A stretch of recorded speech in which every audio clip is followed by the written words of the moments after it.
행하리라. 아멘.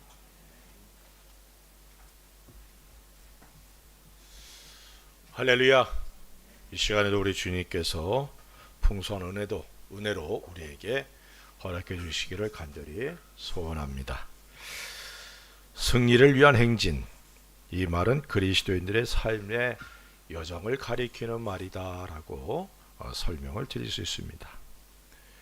하나님께 택함을 받고 구원을 받은 그 순간부터 우리들은 승리를 경험하며 주님이 열어두신 길을 걸어가게 되는 것이죠.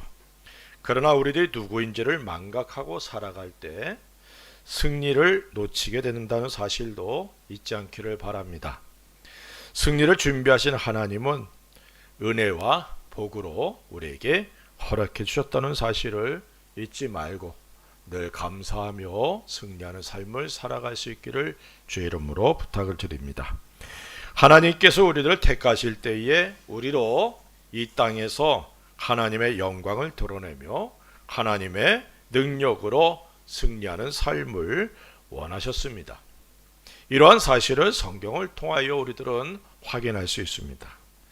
다윗이 하나님께 선택을 받은 후에 골리앗을 죽이고 대승리를 거둡니다.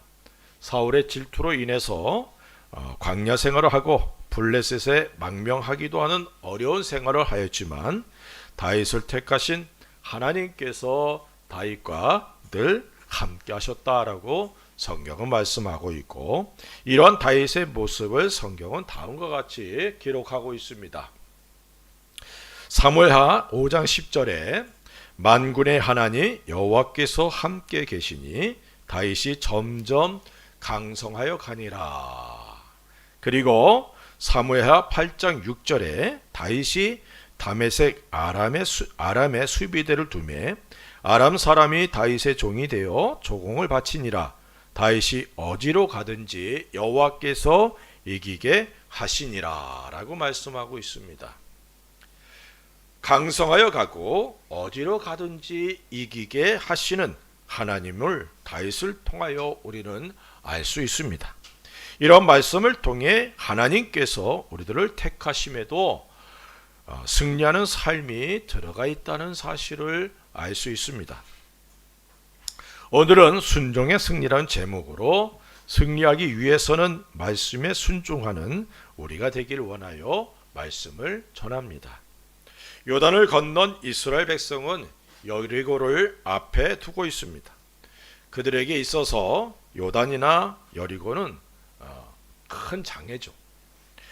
여리고는 철옹성이라 불릴 정도로 난공불락의 요새입니다. 그렇기에 이 여리고 성을 함락시키기 위해서는 이스라엘 백성들도 상당한 피해를 감수해야 되는 그런 상황입니다. 신앙생활이란 계속되는 장애물들을 헤쳐나가는 과정이다, 이렇게 말씀을 드릴 수 있어요. 그러나 분명한 사실은 이 모든 것들이 하나님께서 우리들을 사랑하시기에 허락하시는 것이고, 또한 우리들이 정복해야 될 과제들이라는 사실을 깨닫게 되기를 주의 이름으로 부탁을 드립니다. 물론 정복은 우리의 힘으로 되지 않는다는 사실을 우리가 잊어서는 안 됩니다. 오히려 하나님을 더 철저히 의뢰하고 하나님의 도우심을 받아야 된다는 사실을 마음에 새길 수 있기를 바랍니다. 우리 앞에 있는 여리고 성을 어떻게 정복할지는 오늘 우리가 읽은 본문을 통해 알 수 있습니다. 요단이나 여리고나 모두가 우리의 힘으로는 불가능한 그런 장애물들이죠.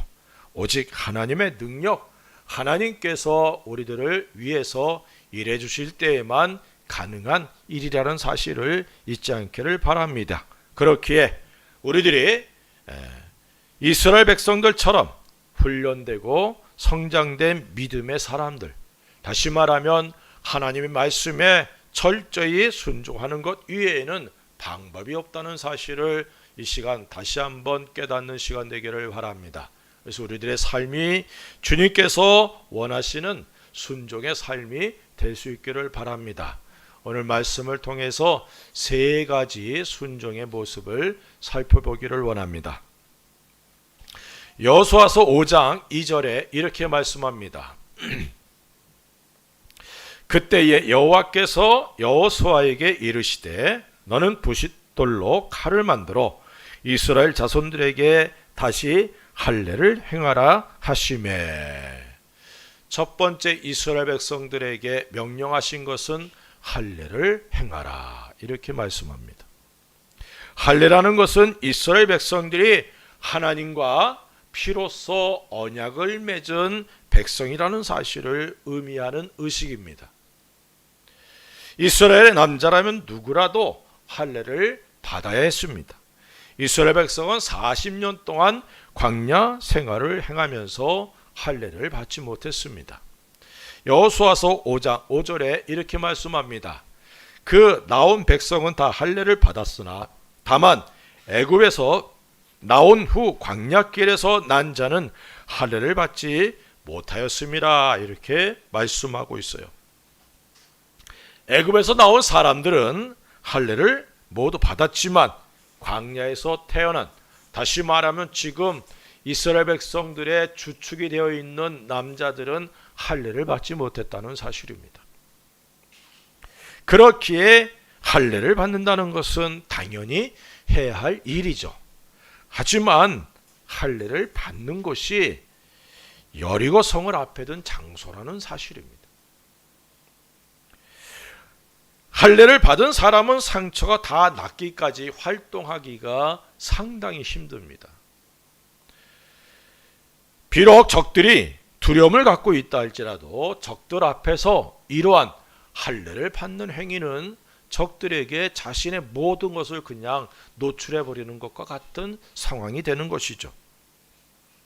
할례를 받음으로 적에게 자신을 노출시키고 적들의 기습 공격에 대항할 힘을 다 잃어버리는 그런 결과를 가져오게 됩니다. 그럼에도 그들은 할례를 행합니다. 하나님께서 좀 더 쉽게 요단을 건너기 전에 할례를 행하도록 했다면 얼마나 좋겠습니까? 그런데 하나님께서 약속하신 땅 가나안에 들어오자마자 그것도 여리고성을 앞에 두고 할례를 행하라 라고 명령한다는 것이죠. 하나님께서 할례를 받도록 하신 이유, 이것은 이제 백성들 앞에 있는 가나안을 주시겠다는 약속의 징표이기도 합니다. 여호수아서 5장 7절에 이렇게 말씀합니다.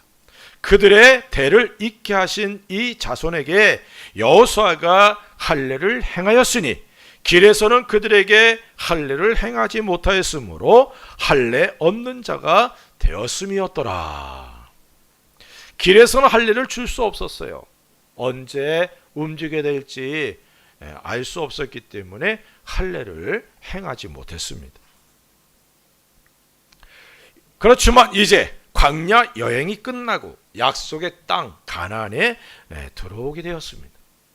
그러므로 할례를 행하라, 이 말은 이제 하나님께서 약속의 땅에 이스라엘 백성들을 이끄셨다라는 것을 의미하기도 합니다. 그러므로 할례를 행한 것은 가나안 땅을 정복하는 것 이 자체가 하나님께서 열조들에게 약속하신 하나님의 약속을 이행하시는 것이라는 사실, 그리고 이스라엘 백성들로 하여금 약속 언약들을 지킬 것에 대한 하나님의 요구라는 사실도 우리가 여기서 발견할 수 있습니다. 할례를 행하라, 너희는 나의 백성이다. 이 말은 내 명령, 내 언약, 내 약속들을 그대로 믿고 지켜라, 하나님께서 요구하시는 것이죠. 우리들이 예수 그리스도 안에서 하나님의 자녀, 하나님의 백성이 되었을 그때에 하나님께서는 우리들에게 하나님의 말씀에 순종할 것을 요구하고 있다는 사실을 잊지 않기를 주의 이름으로 축원을 드립니다. 이스라엘 백성들이 할례를 받는다는 것은 하나님의 말씀에 철저하게 순종하는 그런 삶의 자세를 보여주는 겁니다. 자신의 이성과 전략보다는 하나님의 명령을 최우선으로 하는 믿음의 사람들의 모습이죠.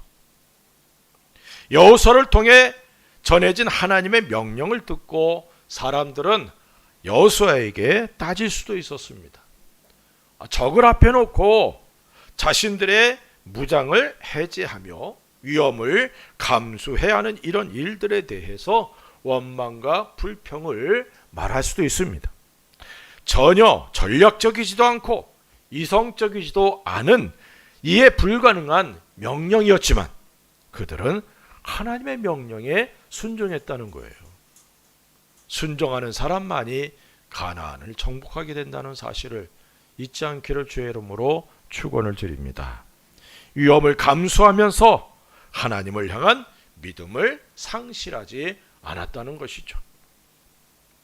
여호수아는 지도자로서 자신들보다 몇 배 우세한 군사를 가진 적들 앞에서 하나님의 말씀대로 할례를 행합니다.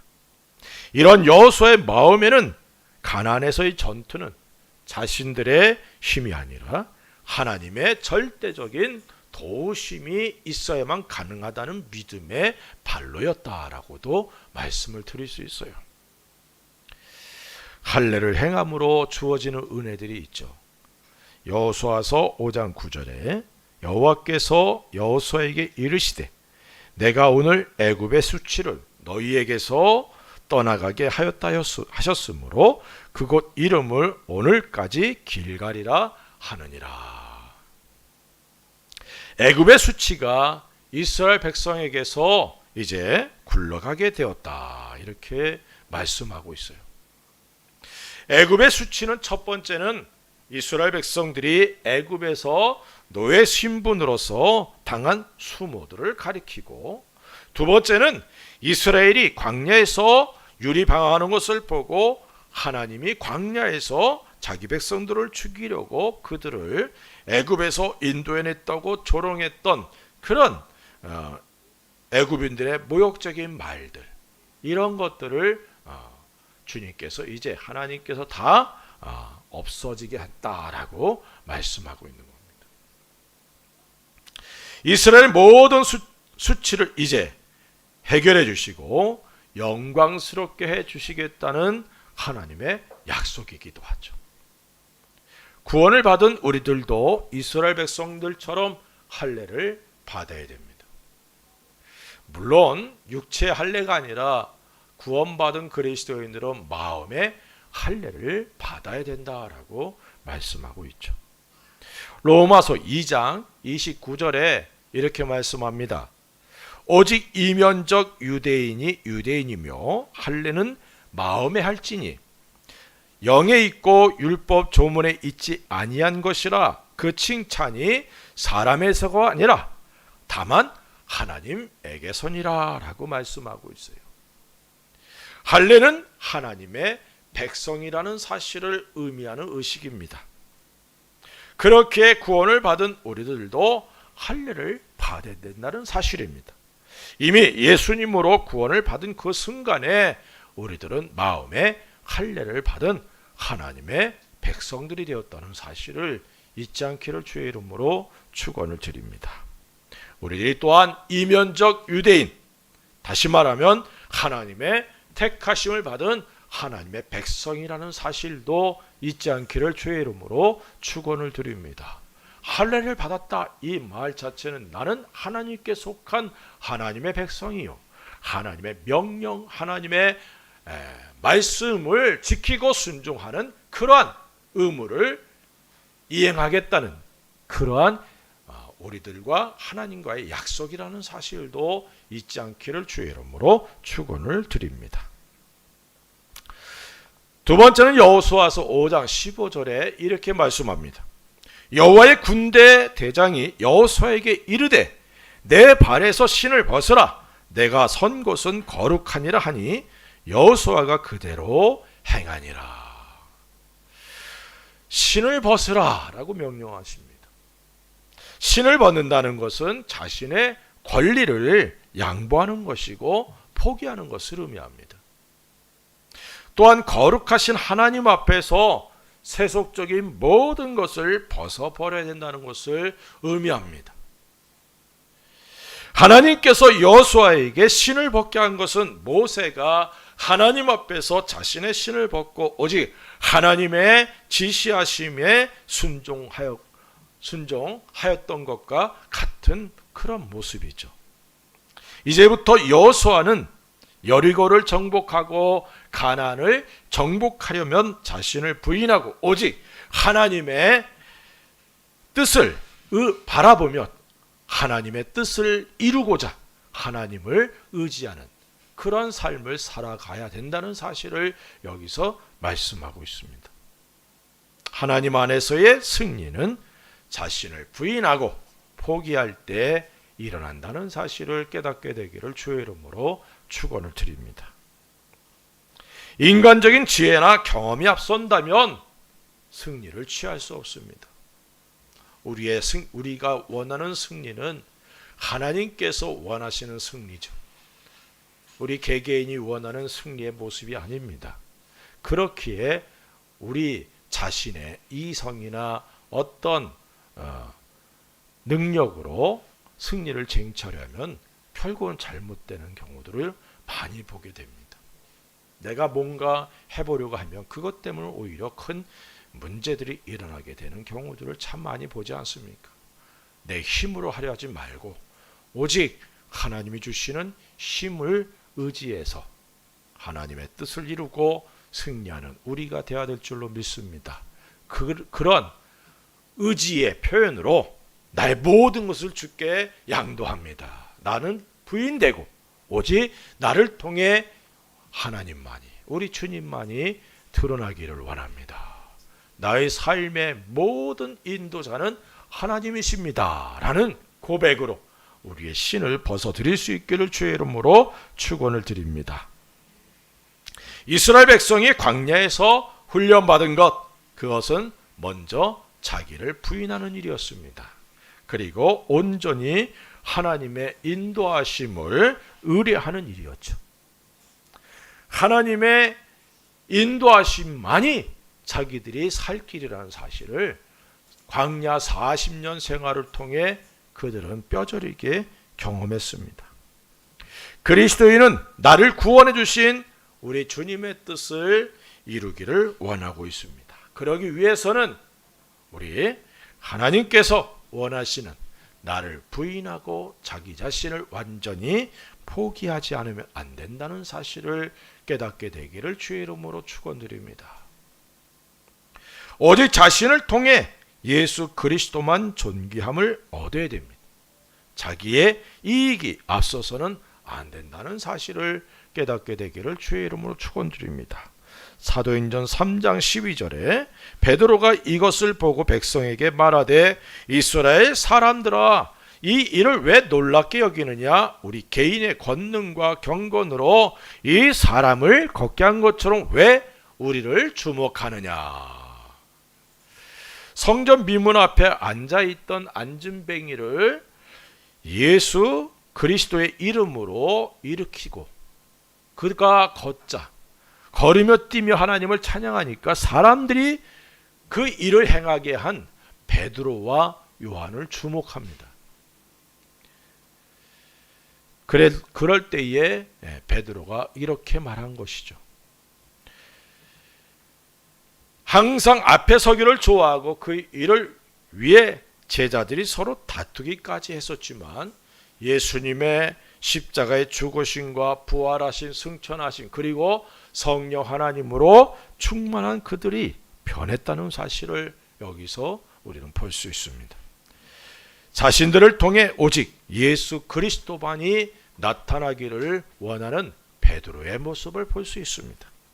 그래서 사람들의 주목을 자신들이 아니라 예수님께로 집중하도록 그렇게 하는 모습을 보게 되죠. 바울과 바나바도 동일한 모습을 갖고 있습니다. 사도행전 14장 15절에 이르되 여러분이 어찌하여 이러한 일을 하느냐? 우리도 여러분과 같은 성정을 가진 사람이라. 여러분에게 복음을 전하는 것은 이런 헛된 일을 버리고 천지와 바다와 그 가운데 만물을 지으시고 살아계신 하나님께로 돌아오게 함이라 라고 말씀하고 있어요. 루스드라에서 나면서부터 안진뱅이였던 사람, 걸어본 적이 없는 사람이 말씀을 들으면서 그 속에 믿음이 일어나게 됩니다. 그래서 바울이 그를 향하여 큰 소리로 예수 그리스도의 이름으로 일어나 걸으라 라고 말하죠. 그러자 그는 일어나 뛰며 걸었습니다. 이 사실을 본 사람들이 바울과 바나바를 잡고 하늘에서 내려온 신이다 이렇게 얘기를 합니다. 그러자 바울과 바나바가 사람들을 만류하며 오직 하나님과 예수 그리스도만을 섬길 것을 권하고 많은 사람들이 예수 그리스도를 믿고 구원에 이르도록 행합니다. 자신들이 높아질 수 있는 기회, 이 모든 것을 스스로 버리고 오직 예수 그리스도만을 높이는 이런 모습들이 신을 벗은 사람들의 모습이라는 사실이죠. 우리들의 삶이 이렇게 되기를 주의 이름으로 축원을 드립니다. 여호수아는 자신의 신을 벗음으로 이후에는 여호와의 군대 장관이, 하나님의 군대 장관이 그를 위해 앞서 싸웠고 여리고에서 대승리를 거둘 수 있게 되었습니다. 자신의 권리를 하나님께 양도하는 것, 이것이 믿음의 사람들에게 필요한 자세라는 사실입니다. 우리 하나님은 전능하신 분입니다. 전지하신 분이고 신실하셔요. 때로는 우리들이 가는 길에 고난을 만나지만 그것도 하나님의 성실하심 속에서 우리들에게 허락하신 것이라는 사실이죠. 그렇기에 하나님께 우리의 삶의 운전대를 맡길 수 있기를 주의 이름으로 축원을 드립니다. 내 뜻대로 가는 것이 아니라 하나님께서 인도하시는 대로 살아가는 것, 이것이 바로 우리들이 택할 하나님 앞에서의 자세라는 사실, 신을 벗는 삶이라는 사실을 기억하시기를 주의 이름으로 축원을 드립니다.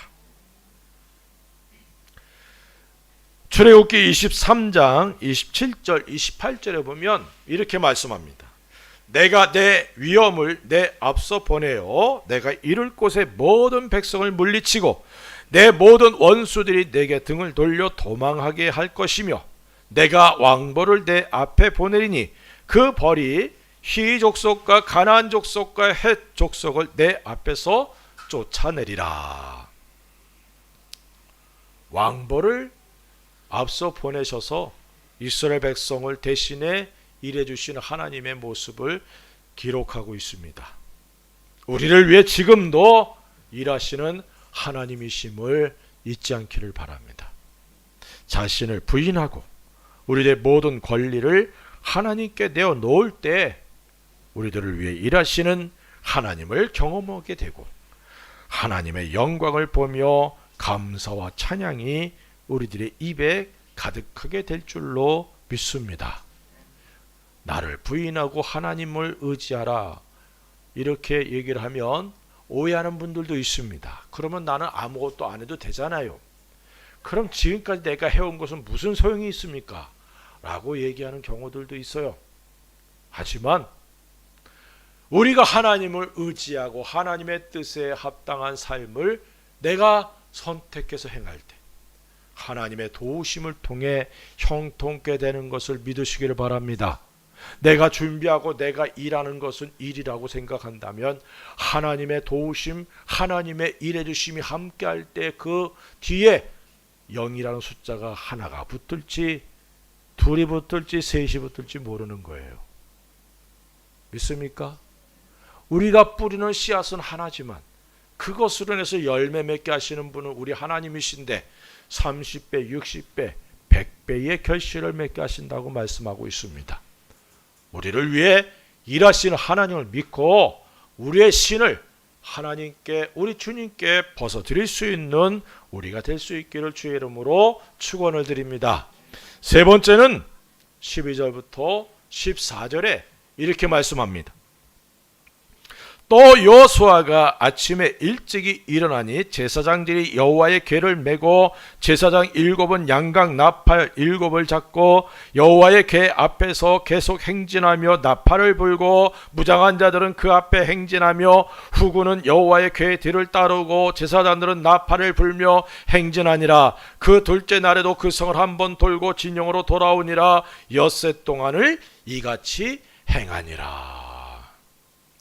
여리고에 도착하자 하나님께서 그들에게 엉뚱한 말씀을 하십니다. 하루에 한 번씩 여리고를 돌고 7째 날에는 아침 일찍 일어나 7번을 돌고 외치래요. 그러면 여리고가 무너질 것이다.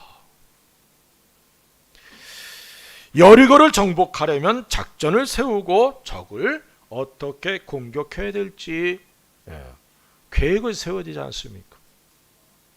그런데 작전이 없이 단지 이해할 수 없는 일들을 반복해서 하는 백성들, 군사들의 마음에 의구심이 들 수 있는 것이죠.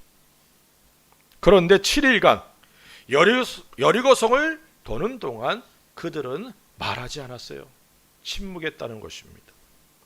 자신들이 행하는 일에 불평과 의구심을 가지지 않았다는 것입니다.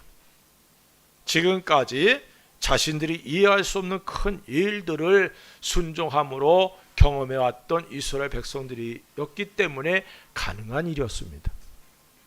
큰 믿음의 사람은 하나님의 섭리를 믿고 하나님의 전능하심을 믿습니다.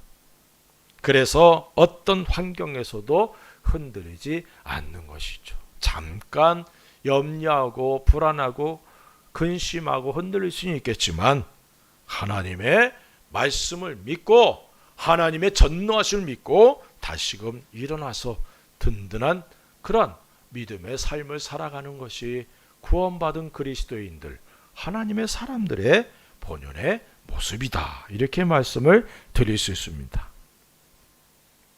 그런데 중요한 것은 여기 여리고성을 도는 사람들은 개인이 아니라 군대, 다시 말하면 민족이라는 것이죠.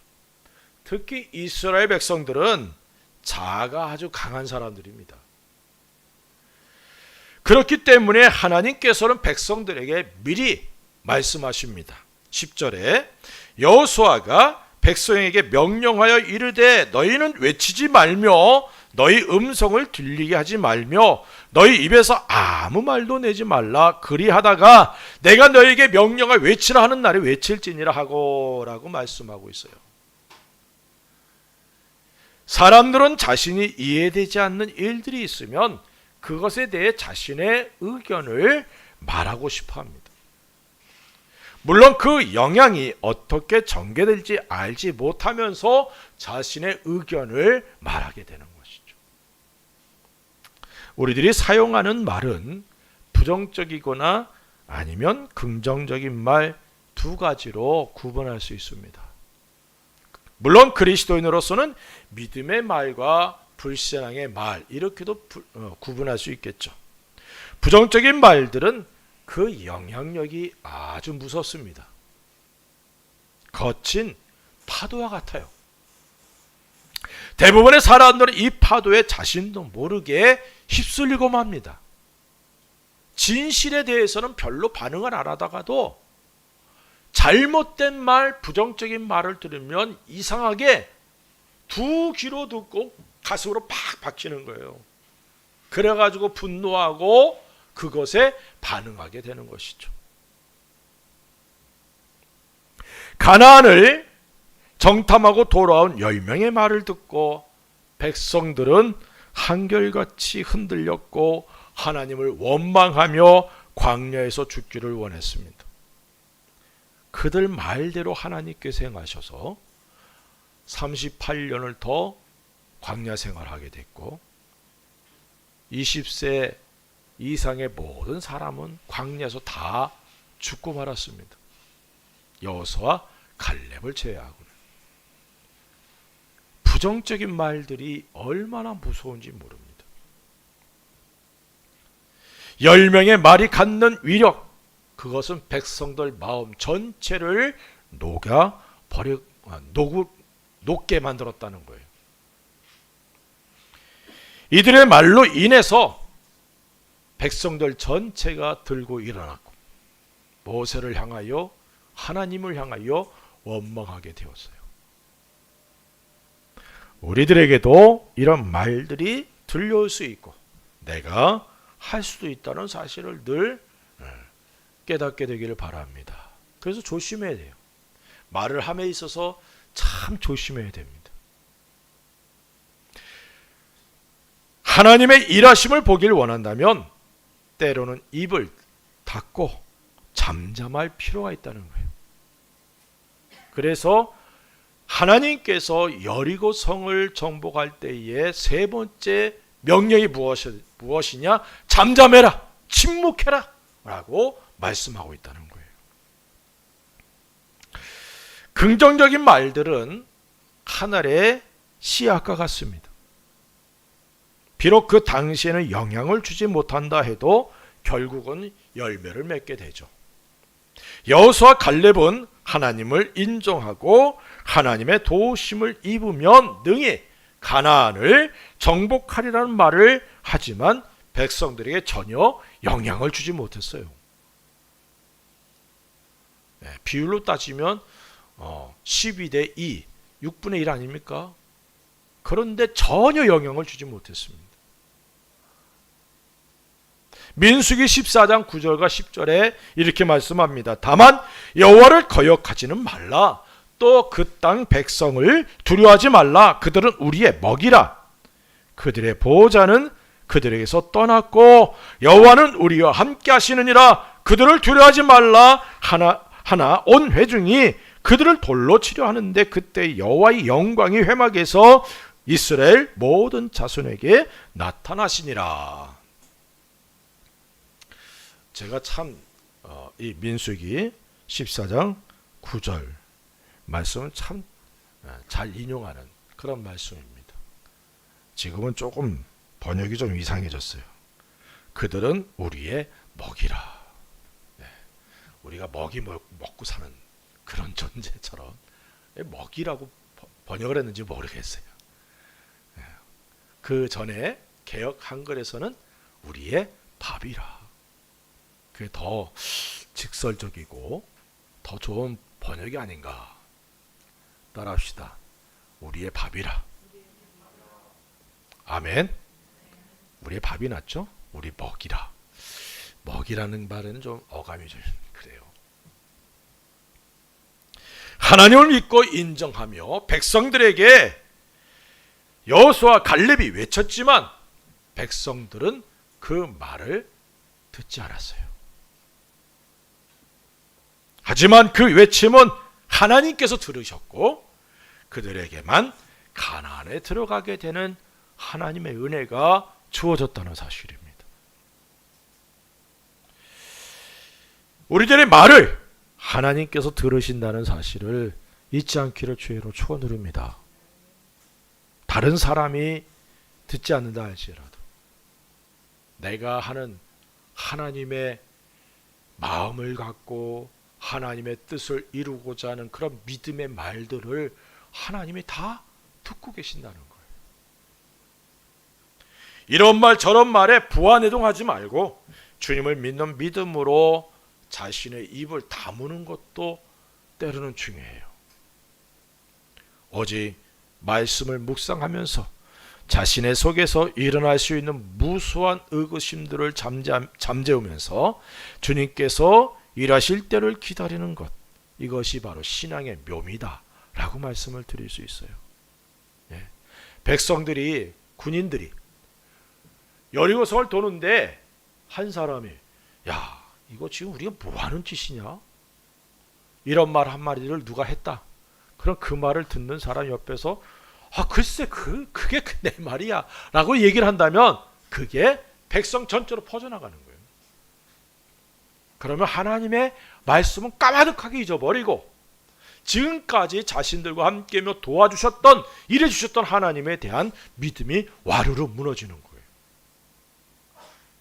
그래서 때로는 내가 이해가 되지 않는 하나님의 말씀 하나님의 명령이 주어졌을 때는 잠잠할 필요도 있다는 거예요. 그리고 순종하는 겁니다. 그러면 하나님이 일하심을 보게 되는 거예요. 2006년도에 먼저 있던 교회에서 주님이 설교를 하면 갑자기 떠나라는 거예요. 그래서 설교를 하면서 제가 아멘 했죠. 다리가 후들거리더라고. 그런데 순종했더니 하나님이 다 준비하고 하나님의 일하심을 보았어요. 동경 사랑의 교회가 그렇게 시작이 됐어요. 주일마다 모여서 하나님의 일하심을 경험하는, 나누는 그런 시간으로 우리가 가졌습니다. 우리 민지가 한동대를 가기 위해서 그 책을 하나 읽었어요. 근데 그 책을 읽고 나서 민지가 하는 말이, 아빠 이거 우리 교회 얘긴데? 그러더라고요. 우리 교회 얘긴데 하나님이 일하심을 보고 경험한 것, 이것이 바로 순종한 모습이었습니다. 왜 주님 이렇게까지 하셔야 돼요? 그리고 원망하고 불평한 것이 아니라 순종했더니 하나님이 일하시더라. 때로는 내 이해가 뒤따르지 못한다 할지라도, 경험해보지 못한 그런 일들, 이성적으로는 이해가 안 가는 모습이라 할지라도 주님의 명령에 순종하면서 잠잠할 수 있는 우리가 되시기를 주의 이름으로 축원을 드립니다. 20절에 이에 백성은 외치고 제사장들은 나팔을 불매 백성이 나팔 소리를 들을 때 크게 소리질러 외치니 성벽이 무너져 내린지라. 백성이 각기 앞으로 나아가 그 성에 들어가서 그 성을 점령하고 라고 말씀하고 있어요. 그러다가 외치라고 말하니까 외쳤어요. 여리고 성이 무너져 내렸습니다. 저는 이 말씀을 묵상할 때마다 참 놀라운 게, 성이 무너지면 그 무너지는 그 잔해로 인해서 그 성을 돌고 있던 백성들은 어떻게 됐을까요? 이스라엘 백성들에게도 피해가 오지 않았을까? 그런데 그런 기록이 없거든요. 무너져도 안으로 무너진 거예요. 믿습니까? 얼마나 멋지신 하나님의 일하심인지. 오직 하나님의 명령을 따라 외칠 때 여리고는 무너졌습니다. 우리 앞에 있는 견고한 진과 성들이 우리들의 믿음의 선포들을 통해 무너짐을 경험하고 승리를 쟁취하는 귀한 은혜들이 임하기를 주의 이름으로 축원을 드립니다. 코로나 바이러스의 감염 확산으로 인해서 우리들의 삶에 많은 제약이 있고 한국과의 왕래가 끊어진 상황이 계속되고 있습니다. 개인이나 가정이나 행하는 일들이나 교회에 많은 어려움들이 있습니다. 하지만 전능하신 하나님을 믿는 우리들입니다. 믿습니까?